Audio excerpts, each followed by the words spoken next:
Salut à tous, aujourd'hui on se retrouve avec une recette de fromage frais très facile à faire et avec 2 assaisonnements. J'espère que ça va vous plaire.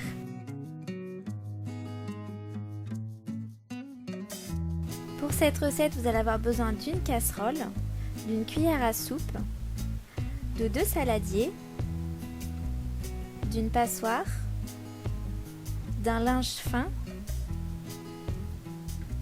d'une maryse, d'une planche à découper, d'une petite cuillère, d'une fourchette, d'un couteau, d'un presse-ail, 1 litre de lait entier qui soit cru, pasteurisé ou UHT, peu importe, du vinaigre blanc, du persil, du gros sel, de la ciboulette, de l'ail,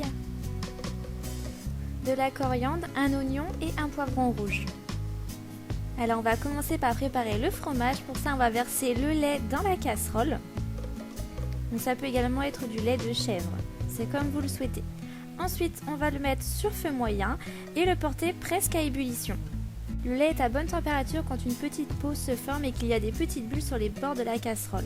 À ce moment-là, on va pouvoir venir couper le feu et mettre une cuillère à soupe de vinaigre blanc. Donc le vinaigre blanc va permettre de faire fermenter le lait. Et on vient mélanger. Ne vous inquiétez pas, le fromage n'aura pas du tout le goût de vinaigre. Ensuite, on laisse refroidir à température ambiante.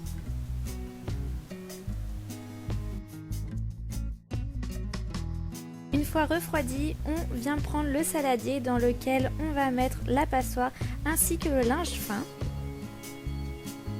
Donc ici nous avons juste pris un vieux drap et nous allons verser la préparation dans la passoire.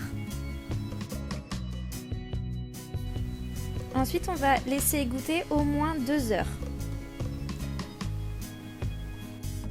On vient refermer le drap pour éviter qu'il y ait de la poussière qui tombe dans notre fromage. Pendant ce temps-là, on va venir s'occuper du premier assaisonnement qui est un assaisonnement basique avec le persil, l'ail et la ciboulette. Donc on vient hacher finement le persil.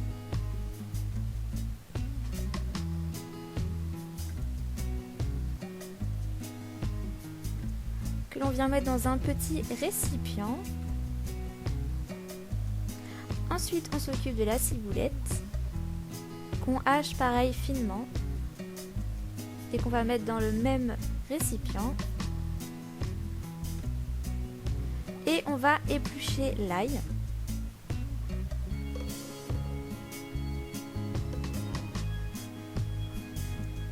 Donc on n'oublie pas d'enlever le germe et la petite pellicule qui peut être mal digérée.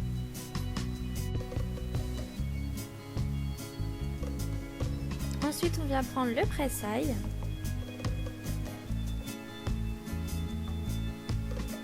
Et avec le couteau, on vient racler pour qu'il n'y ait pas de trop gros morceaux d'ail.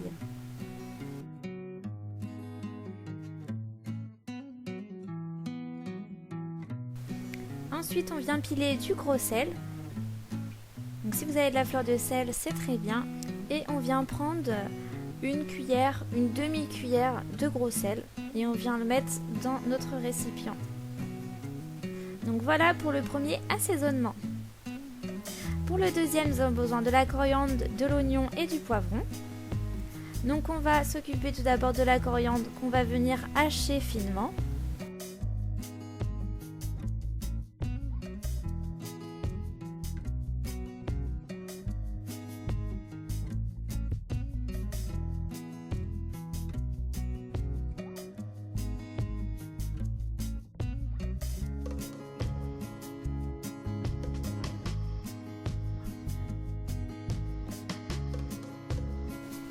Ensuite, on s'occupe du poivron.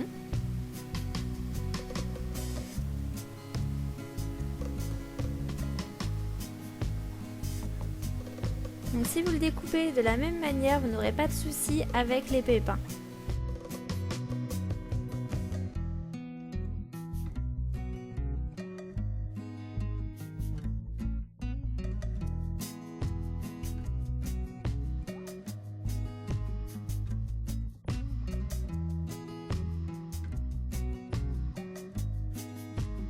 Ensuite, on vient éplucher le poivron.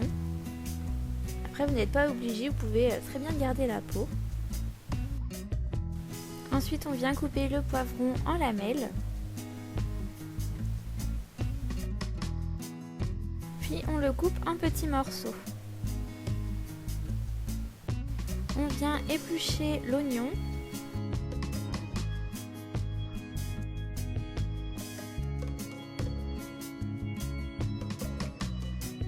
Ensuite, on vient couper l'oignon en deux.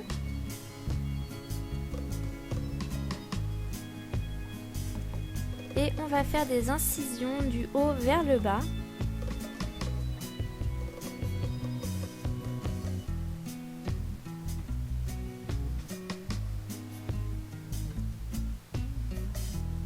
Et ensuite, on va venir couper l'oignon dans le sens de la largeur. C'est une méthode plus facile pour couper l'oignon.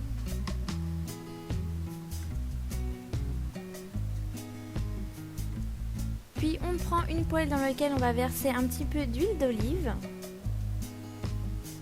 On va mettre l'oignon et on va faire cuire l'oignon jusqu'à ce qu'il colore.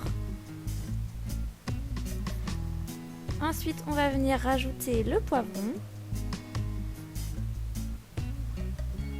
Et on va laisser cuire quelques instants. Et voilà, le deuxième assaisonnement est terminé. Maintenant, notre fromage a assez égoutté, donc on va pouvoir le transférer dans un autre saladier.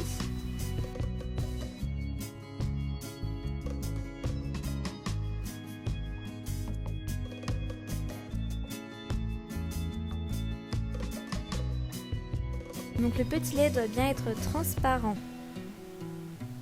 Ensuite, avec une maryse, on vient récupérer ce qui est resté de fromage dans le tissu. Et on va passer à l'assaisonnement. Dans la première moitié du fromage, nous allons mettre l'assaisonnement ciboulette, persil et ail.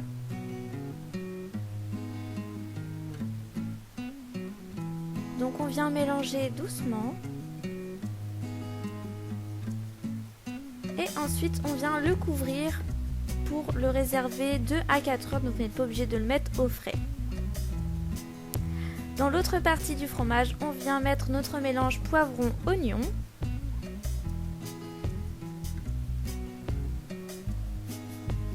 On vient rajouter du piment de Cayenne.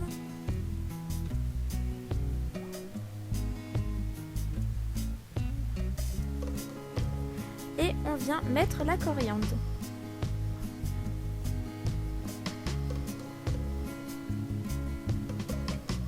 Ensuite, on mélange doucement.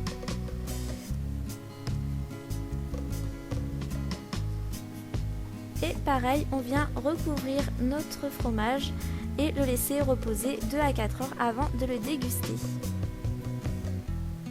Et voilà, la recette est terminée, j'espère qu'elle vous aura plu. N'hésitez pas à déguster ces 2 fromages sur du pain maison, c'est encore meilleur. Je vous dis à très bientôt pour de nouvelles recettes. Prenez soin de vous.